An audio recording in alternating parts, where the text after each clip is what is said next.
आपका तो नेचर से कोई वास्ता ही नहीं है। जो आप कहते हैं कि एक दिन इंसाफ मिलेगा, इंसाफ is a human concept, nature में कोई इंसाफ नहीं। अगर शेर हिरन को खा जाता है तो उसे कोई सजा नहीं मिलती। अगर एक आंधी आती है और हरे भरे पेड़ों को उखाड़ के फेंक देती है तो आंधियों की जेल नहीं होती है। नेचर में इंसाफ नहीं, इसलिए मुझे नेचर को इंसाफ की जरूरत भी नहीं। नेचर तमाम एक है। अब हम कहें कि साहब ये देखिए जो मैंने खाना खाया था ये मेरी आंख तो नहीं यूं कर दिया उसे तो इसे सजा मिलनी नहीं, वो सिस्टम है, ऐसे ही चल रहा है। नेचर बगैर इंसाफ के है। इंसाफ इज अ ह्यूमन कॉन्सेप्ट।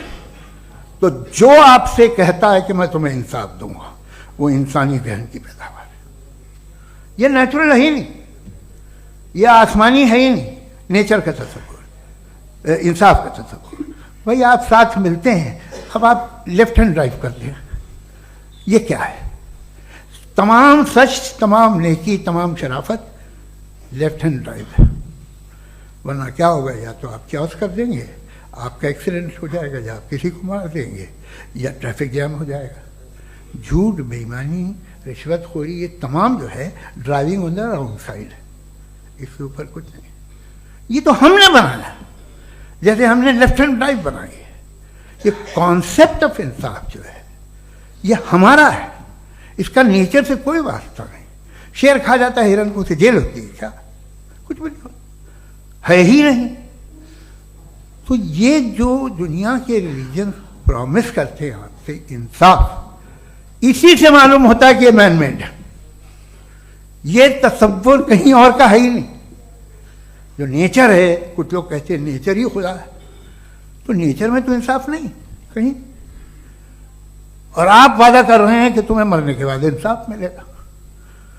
मुझे अगर मिलेगा तो मैं बहुत खुश होऊंगा, लेकिन मैं यकीन नहीं कर पाता हूं, इसलिए कि मैं फेथ नहीं पैदा कर सकता। The very fact that religions demand faith, इसका मतलब है कि उनके पास जस्टिफिकेशन नहीं है। अच्छा था फिर रिलीजन अगर मॉडरेशन में है, कोई सा भी नहीं, वो आप में कुछ खूबियां भी पैदा करता होगा, देखिए उससे ये फ़ायदा है, वो फ़ायदा है। अल्कोहल जो है वो ज़्यादातर दवाओं में यूज़ होती है, और एक सर्वे किया गया था अमेरिका में कि लॉन्जेटिविटी किन लोगों की है। तो एक तरफ वो लोग थे जो शराब पीते ही नहीं थे, और एक तरफ वो थे जो एक बोतल शराब रोज पीते थे। सबसे ज़्यादा लंबी उम्र उनकी है जो 2 पैक नाप के शराब पीते और खाना खाते हैं। मगर हम शराब को बुरा समझते हैं, मैं भी बुरा समझता हूँ। क्यों? ऐसा होता नहीं। कुछ चीज़ों में आदत होती है जो बढ़ती है। आज तक में एक आदमी दूध पीता है, आप 10 साल बाद भी मिलेंगे तो एक ही गिलास पीता होगा। ऐसा नहीं होता, सुबह से दूध पीता रहता है।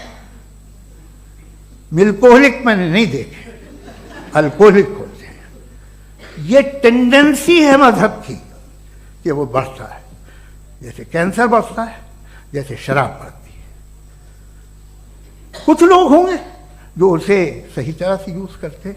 मुझे यकीन है कि हमारे मुफ्ती साहब भी उनमें से एक, इनसे बहुत खुशी हुई मुझे इनसे मिलकर।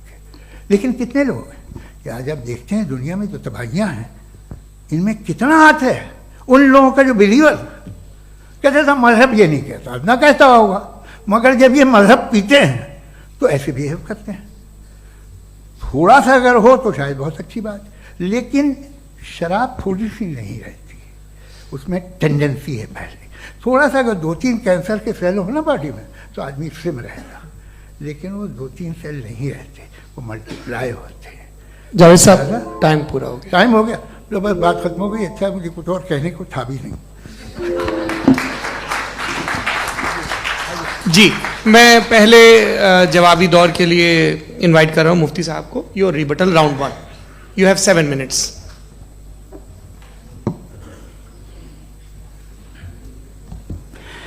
Thank you very much Javed साहब। आपकी बात को सुनकर बड़े महजूज हुए हम लोग। महजूज, do you understand? We enjoyed. Okay, अब थोड़ा सा लॉजिकली उसको हम लोग देखते हैं। दरअसल हम लोगों ने कल गुजारिश की थी मुफ्ती साहब से भी, जावेद साहब से भी, कि हिंदुस्तानी जबान आम फहम सबको समझ में आ जाए और जहां कहीं आप मुश्किल शब्द इस्तेमाल करें वहां बताते भी चलें। Thank you. तो सबसे पहले हमारे रिस्पेक्टेड जावेद साहब ने हवाला दिया कि खुदा फानी है, कितने मजहब आगे चले गए, किसी ने जुपिटर को खुदा माना, किसी ने किसी को माना। मैं कहता हूं जिसने कॉन्टिंजेंट चीज को खुदा माना, गलत माना, वो खुदा ही नहीं, वो खुदा ही नहीं है। हम तो नेसेसरी बीइंग को साबित करने बैठे हैं, वो नेसेसरी कॉज जो इटरनल है, जो अबदी भी है और अजली भी है, हम किसी और को साबित करने नहीं बैठे। दूसरी चीज उन्होंने कहा कि फेथ एंड बिलीफ, ये एक ऐसी डेफिनेशन है फेथ की जो इन्होंने पहली मर्तबा पेश की है, या माफ कीजिएगा इन्होंने पहली मर्तबा पेश नहीं की है, रिचर्ड डॉकिंस ने पहली मर्तबा पेश की है। मुझे मालूम है ये सोर्स कहां से है। एपिस्टेमोलॉजिकली फेथ और बिलीफ का फर्क आप इस तरह नहीं कर सकते सर।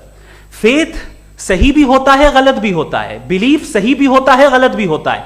जो लॉजिक, रीजन और एविडेंस से बैक्ड होगा वो फेथ सही होगा। और आप जिस फेथ की बात कर रहे हैं कि इलॉजिकल है और उसके पीछे नहीं है, तो we are on the same page. हम नहीं मानते उस फेथ को, जो फेथ ऐसा हो जिसके पीछे कोई लॉजिक ना हो, एविडेंस ना हो, हम नहीं मानते। हम तो उस फेथ के कायल हैं जिसके पीछे लॉजिक हो और एविडेंस हो। तो बिलीफ सही भी होता है, गलत भी होता है, फेथ भी सही होता है और गलत भी होता है। तो आज फेथ और बिलीफ के डिफरेंस पे बात नहीं हो रही। आज आप चाहे फेथ एक्सेप्ट कर लें या बिलीफ एक्सेप्ट कर लें, आज ये बात होगी कि ट्रूथ क्या है, चाहे ट्रू बिलीफ सही है या ट्रू फेथ सही है, और फॉल्स फेथ क्या है और फॉल्स बिलीफ क्या है, बात इस पे हो रही। दूसरी चीज इन्होंने पूछा स्टुपिडिटी फिर क्या है। अगर फेथ रिलीजन स्टुपिडिटी नहीं है तो और क्या है, चूंकि फेथ का मुतालबा करते हैं तो स्टुपिडिटी क्या है। मैं कहता हूं स्टुपिडिटी एथिज्म है। उसकी वजह यह है कि आप एक सड़क पे जा रहे हो और आप किसी गार्डन में जाएं और देखें वहां लिखा है फूलों के साथ I love Javed Akhtar, and I really do, I love you sir.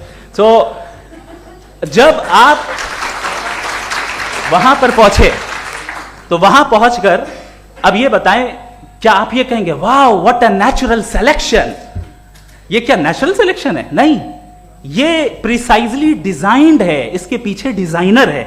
लिहाजा अगर कोई एक ऐसी कॉमन सेंस की बात को कबूल नहीं कर रहा है कि यूनिवर्स जो इतने प्रिसाइजली काम कर रहा है, हम कह दें कि खुद ब खुद बन गई, मैं समझता हूं इससे बड़ी स्टुपिडिटी और कुछ नहीं है। ये रैशनल चीज है। फिर हमारे सर ने कहा कि आपने बॉल पे फोकस किया, आइलैंड पे फोकस नहीं किया। अरे आइलैंड को किसने बनाया यही समझाने के लिए तो बॉल की मिसाल दे रहा हूं।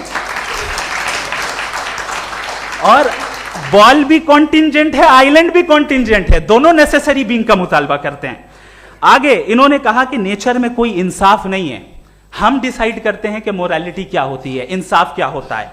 हम डिसाइड करते हैं, जैसे ड्राइविंग सीट में ट्रैफिक वाला, ये तो किसी खुदा ने नहीं कहा, ये है, इसे कहते हैं फॉल्स इक्विवेलेंस। ये एक लॉजिकल फेलेसी है। आपने जो है मिसाल दी ड्राइविंग की और ट्रैफिक की, ये सब्जेक्टिव मोरालिटी है। आप सब्जेक्टिव मोरालिटी को मिसाल बनाकर ऑब्जेक्टिव मोरालिटी के ऊपर नहीं थोप सकते। इंसाफ की ऑब्जेक्टिव मोरालिटी। अगर आप ये कहते हैं कि नेचर में इंसाफ नहीं है, तो इंसाफ का न होना ये नेचुरल हुआ, तो फिर नेचर को नेचर रहने दे, क्यों हम इतना स्ट्राइव कर रहे हैं दुनिया में इंसाफ लाने के लिए? ये तो इलॉजिकल बात है, इरैशनल बात है। इसलिए बहुत सी चीजें ऐसी हैं जो ऑब्जेक्टिवली जो है इविल या गुड हैं, और बहुत सी चीजें ऐसी हैं जो सब्जेक्टिवली हैं। सब्जेक्टिवली जो मोरल होता है या इमोरल होता है, उसको हम सोशल कंसेंसस से या पर्सनल प्रेफरेंस से डिसाइड करते हैं। लेकिन जो ऑब्जेक्टिव मोरालिटी है, जिसमें इंसाफ आया, जो इन्होंने बार बार रिपीट किया, ये ऑब्जेक्टिव है, सब्जेक्टिव नहीं है। अगर आप कहते हैं ये सब्जेक्टिव है, तो मेरा सवाल आपसे यह है, क्या सोशल कंसेंसस के जरिए अगर जुल्म को सही करार दे दिया जाएगा तो आप जुल्म को जस्टिफाई करेंगे? दूसरी चीज इन्होंने यह कहा कि 2 पैक शराब पी लें तो वो उतने पे नहीं रहता, बढ़ जाता है। यही मामला मजहब के साथ है। 2 पैक आप पी लें, बढ़ेगा। तो ये एक ऐसी मिसाल है, इसको कहीं भी फिट कर लें कि आप एथिज्म पे जब फिट करें, जब आप 2 पैक